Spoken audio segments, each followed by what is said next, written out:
Welcome to another session of microengineering. In today's lecture, we are going to discuss about diodes. There are many number of diodes that can be discussed in microfrequency. There is pin diode, Schottky diode, gun diode, Trapat, impact, Parrot diodes. In today's lecture, we are going to concentrate on varactor diode, Schottky diode, and pin diode. We are going to first start with the pin diode. As you can see in the construction, the pin diode is made up of a very thin P type of silicon and an N type of silicon material. An intrinsic layer of silicon, slightly N-doped, is sandwiched between the two layers. Please note, the P and N are very thin, whereas this is going to be heavily doped. Slightly N-doped, but the layer is thickness is going to be more as compared to P and N type. There are two ways by which you can have the construction. As you can see, this A and the B type, these two, I'll just use the highlighter. The A and this one, these two types are called as a planar construction. The specialty about this construction is that over here we always get a very low series resistance while conducting. Whereas this type of construction, I'm talking about these two type of construction is called as inline construction. The specialty about inline construction is that the P, I and N, everything is in inline. This type of construction is used for very high power handling capabilities because it is easier to encapsulate heat sinks to this. I hope you know what a heat sink is. Whenever we are working at higher temperature, the relative amount of power dissipated will be taken out through the heat sinks to maintain the constant temperature. This type of circuits always tend to give you a very low shunt capacitance. As explained, we have the P type of semiconductor and an N type of semiconductor, which is somewhat thicker. N type of semiconductor, which is by a somewhat thicker region of intrinsic layer. And then you have seen the construction. We have the planar construction, which is having a low series resistance while conducting. The other construction is going to show you always a very low shunt capacitance. Now you can see a reduced diode shunt capacitance. The inline construction, I hope you remember that P and I and N were inline construction. This is very useful when you want to dissipate large amount of heat because it becomes easier to mount it on a heat sink.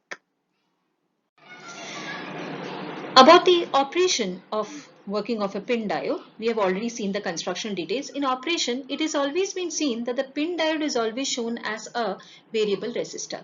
As compared to varactor diode, it was a variable capacitor. Why is it called as a variable resistor is that when you're working in a positive bias, it's written over here, when you're working on a positive bias, it will always give you a very low resistance. When it is giving you low resistance, what will happen? That there will not be any type of a forward current. The current will be reflected back only. Whereas whenever it is working in a negative negative bias, it gives a very high resistance, maybe in terms of kilo ohms. This way of working, in which one time it is working as a very low value of resistor, other time it is working as a very high value of resistor, behaves as a variable resistor mode. It can be used as a switch. We should always note that whenever it is working above 100 megahertz, pin diode can no longer work as a rectifier device. It can be easily worked as a switch. Let us see the characteristics. In characteristics, as I told you, this is a variable resistance region which I was explaining. In the positive region, yet is positive bias, what happens? Very low resistance is there in terms of ohms. Whereas when it is under negative bias, you get a very high resistance values. So this property can be easily used as a switch. You can also see the resistance variation with respect to the bias. Right, as the voltage is increasing, you can see the downfall of the resistance, how it is happening. After that, it attains a constant value. This is one of the most commonly used diode by the name as Schottky barrier diode. In Schottky barrier diode, it normally is used in the construction of MESFET type of a switch, that is microwave Mesa field effect transistor type of a switch. The best thing about this is that when you start comparing with the point contact diode, during the reverse bias, there will be never any minority current which is be flowing from the metal towards the semiconductor junction. Meaning, we're trying to say that this is a metal which will be there and a semiconductor junction will be there. So during the reverse bias, there will be no minority current which will be flowing from the metal towards the semiconductor junction. The specialty about this diode is that it is always called as a hot carrier diode. That is a specialty. It's a hot carrier diode. Do you know why it is so? Because this diode will conduct immediately very, very fast. It has got a very fast cut-in voltage. Why is it so? Is that during the reverse bias there is no depletion region, meaning the depletion region is so thin that you apply a little bias and immediately it starts conducting.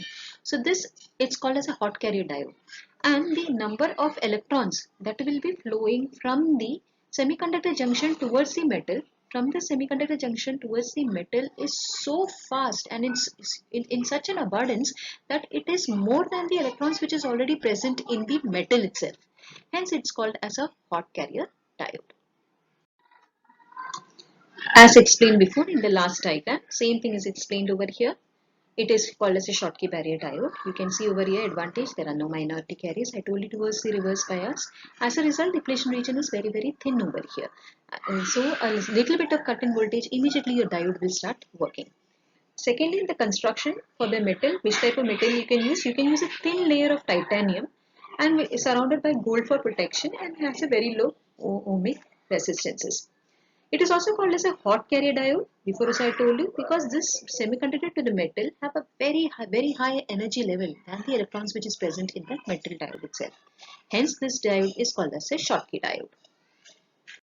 In other characteristics, you can see it is available for frequencies up to at least 100 gigahertz. The noise figure, you can see the noise figures of the mixers which can be generated using these diodes are considered to be 4 dB and 15 dB. I hope you know what is a noise figure. Noise figure is the 10 log of noise factor. Noise factor is equal to signal to noise ratio input upon signal to noise ratio of output. So if you are working at a frequency above 8 to 12.4 gigahertz, because it's X band, gallium arsenide always diodes are preferred because they have a very low noise figures, and majority application of Schottky barrier diode is to be used in mixers and detectors.